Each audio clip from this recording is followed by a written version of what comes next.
তো ঠিক কি পরিমাণ পাপে লিপ্ত হলে একজন মুসলমান ব্যক্তির অন্তরে সিল মেরে দেওয়া হয়? এই সিল থেকে পরিত্রাণ পাওয়ার উপায় কি?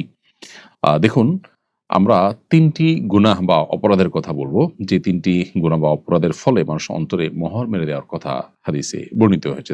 তার ভিতরে একটা হলো বারবার গুনাহ করতে থাকা।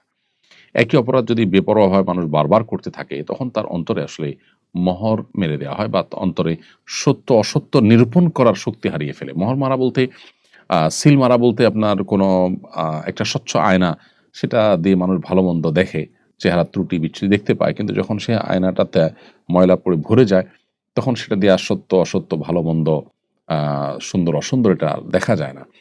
তো মানুষের অন্তরে যখন মোহর মেরে দেওয়া হয়, তখন সে অন্তর দিয়ে ভালো-মন্দ বোঝার ক্ষমতা তার হারিয়ে ফেলে এবং এটা খুব ডেঞ্জারাস একটা বিষয় যে সে তার তওবা করে জীবনকে পরিবর্তন করার সুযোগ কমই পায়। আ এরকম একটি বিষয় হলো যে বারবার কোনো লোক যখন পাপাচারে লিপ্ত হয়, এ সম্পর্কে মুসনাদে আহমদের একটি হাদিস, প্রসিদ্ধ হাদিস রয়েছে যে আমরা অনেকে শুনেছি। নবী সাল্লাল্লাহু আলাইহি ওয়াসাল্লাম বলেছেন, কোন ঈমানদার বান্দা যখন কোনো গুনাহ করে তখন তার অন্তরে একটা কালো দাগ পড়ে। যখন সে আবার গুনাহ করে আরেকটা দাগ পড়ে। আর যদি গুনাহ করে সে তওবা করে ওটা মুছে যায়। আর যদি তওবা না করে তাহলে আরেকটা, ওটা তো আছেই, আবার গুনাহ করলে আবার আরেকটা দাগ পড়ে। এভাবে বাড়তে, বাড়তে একটা পর্যায়ে তার অন্তর আ ময়লায় পরিপূর্ণ হয়ে যায়। অন্তরের উপরে আয়নার মতো করে, স্বচ্ছ আয়না যেরকম দাগ পড়ে যায়, তার পুরো অন্তরের উপরে দাগ পড়ে যায়। এরপর নবী সাল্লাল্লাহু আলাইহি ওয়াসাল্লাম কোরআনে কারিমে আয়াত তেলাওয়াত করেছেন, কাল্লা বাল রানা আলা কুলুবিহিম মা কানু ইয়াকসিবুন। এরকম বারবার পাপাচার করতে, করতে মানুষের অন্তরে উপরে জং ধরে যায়। লোহার উপরে যেরকম জং ধরে যায়, এরকম ময়লা পড়ে যায়, মরিচিকা পড়ে যায়। তাহলে এটা একটা বিষয় যেটার ফলে মানুষের অন্তর মহরম মারার মতো একটা পর্যায়ে চলে যায়। আল্লাহ মাফ করুক, একই গুনাহ বারবার করতে, করতে।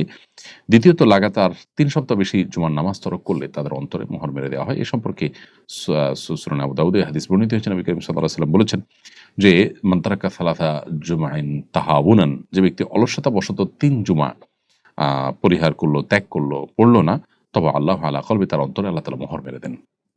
যারা দূর দেশে প্রবাসে আছেন, যত কষ্টই হোক জুমার নামাজ তাদের পড়া উচিত। এভাবে মাসকে মাস আপনি জুমা তরক করলেন, এটা খুবই ভয়াবহ একটি বিষয়। আর সর্বশেষ যেটি, সেটা হলো যে কুফরি কাজ করলে। কারণ আল্লাহ তাআলা কোরআনে কারিমে বলেছেন, বল তাবাআল্লাহু আলাইহা বিকুফরিহিম। আ কুফরির কারণে অনেকের অন্তরকে আল্লাহ তাআলা মোহর মেরে দেন। অতএব আল্লাহর কুফরি হয়, আল্লাহর প্রতি অস্বীকৃতি হয়, অস্বীকার করা হয় আল্লাহর কোনো বিষয়কে, সেরকম গুনাহ থেকে আমরা বেঁচে থাকার চেষ্টা করব। আল্লাহ তাআলা আমাদের অন্তরগুলোকে সবসময় হক এবং সত্যকে গ্রহণ করার জন্য উপযোগিতা দান করুন।